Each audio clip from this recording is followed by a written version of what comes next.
Então, existem outros aspectos que eu poderia ressaltar da importância do Tolkien na literatura da fantasia moderna, mas esses são os 4 tópicos que eu considero assim, mais relevantes. E aí, tudo fantástico com você?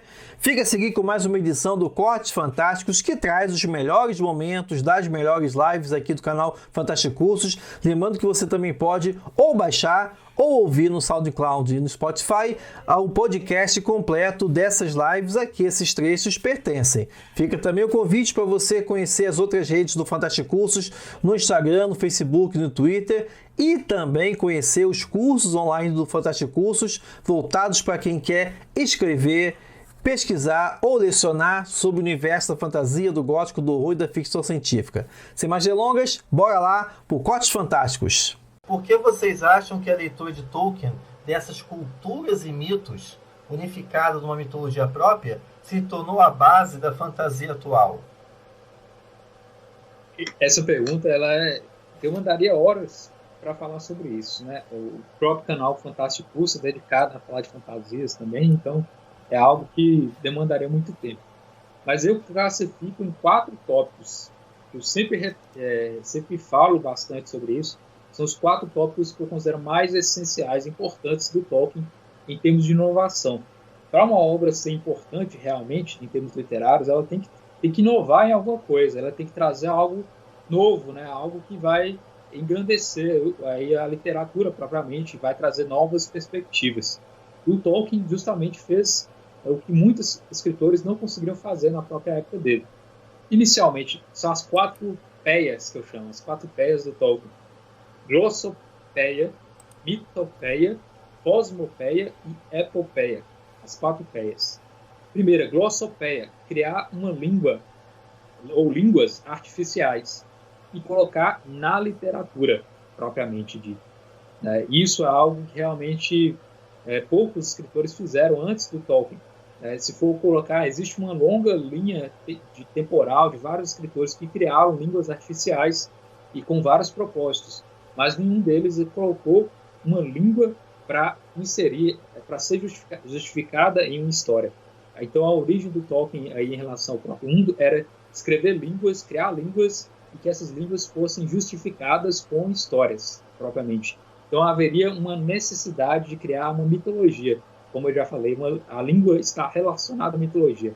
Então, se ele queria criar línguas, haveria a necessidade de criar uma mitologia para essas línguas. Como todas as línguas que eu já mencionei, têm vínculos linguísticos em relação à própria mitologia. Então, aí ele criou a mitopeia, que é propriamente criar mitologias artificiais. E eu disse que já existiam 2 escritores anteriores, William Blake e Lord Dunsay, que haviam iniciado essas ideias, mas nenhum deles iniciou como o próprio Tolkien fez, que é criar uma própria mitologia com o início, com os deuses e a coisa toda relacionada aí propriamente, né? Inclusive disposta no Silmarillion. Então, glossopeia, criar suas próprias línguas artificiais e inserir no mundo.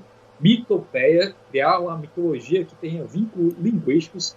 E a cosmopeia, já que ele iria criar o mundo, haveria necessidade desse mundo também criar o seu próprio cosmos, né?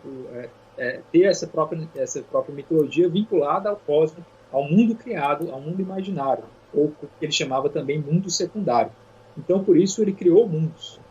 Algo inovador também. Anteriormente ao Tolkien, raros escritores tentaram essa façanha, ninguém tinha conseguido até então fazer isso. Alguns tiveram ideias como as utopias, né, que a gente coloca, por exemplo, na República de Platão, a própria utopia de Thomas More, mas não eram mundos propriamente criados, né, com uma sensação de realidade. Então, Tolkien iniciou essa ideia de criar mundos.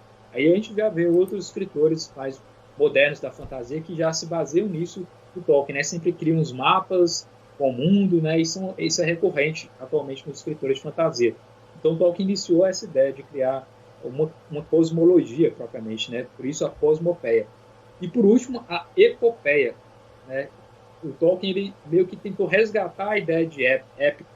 Isso é uma coisa que historicamente sempre na Idade Antiga, na Idade Medieval, a epopeia, né? Os épicos eram sempre escritos de forma a disseminar a cultura, eram escritos aí com um tom oral propriamente, né? As pessoas liam aquilo que estava escrito ou então decoravam os cantos e tudo mais. Então tinha essa ideia do épico, né? Ressaltar histórias de guerreiros, de grandes heróis e essa coisa toda. E com a Idade Moderna, depois dos descobrimentos propriamente, isso se perdeu porque o próprio mundo, como poderia dizer, né? Meio que perdeu a graça. Por quê? As pessoas antes olhavam para o horizonte e falavam o que vem depois do horizonte, né? O que está depois do horizonte. Ninguém sabia o que era o final do mundo, o que vinha depois do mar e tudo mais. E nisso surgiam várias histórias, várias lendas, ilhas que eram imaginárias, fantasias e tudo mais.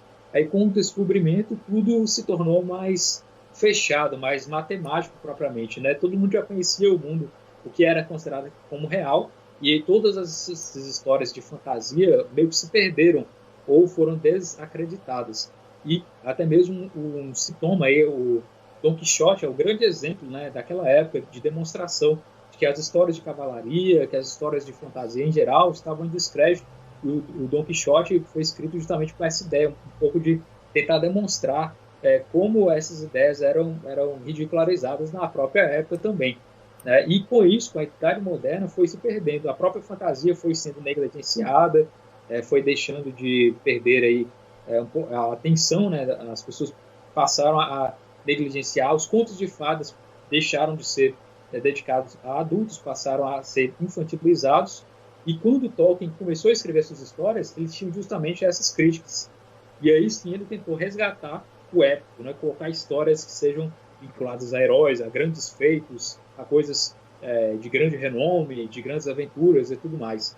Então, nesses 4 aspectos, glossopeia, mitopeia, cosmopeia e epopeia, o Tolkien trouxe a grande inovação em relação à fantasia, né? E inaugurou propriamente a fantasia moderna no aspecto de que até o próprio termo fantasia, né, foi cunhado já um pouco relacionado à própria época, né, do Tolkien, né? Depois com as revistas, né, e tudo mais que foram surgindo de fantasia e tudo mais, e com a popularidade do Tolkien se tornou mais fácil, a fantasia se tornou mais popular e surgiram outros escritores a partir dele também, né? Aí a gente já vê os outros escritores aí, o próprio Martin, né, com a Crônicas de Gelo e Fogo, a escritora do Harry Potter, né, a J.K. Rowling, e tantos outros escritores que vieram e tiveram, o próprio Neil Gaiman, né, também tiveram influências aí do Tolkien, né?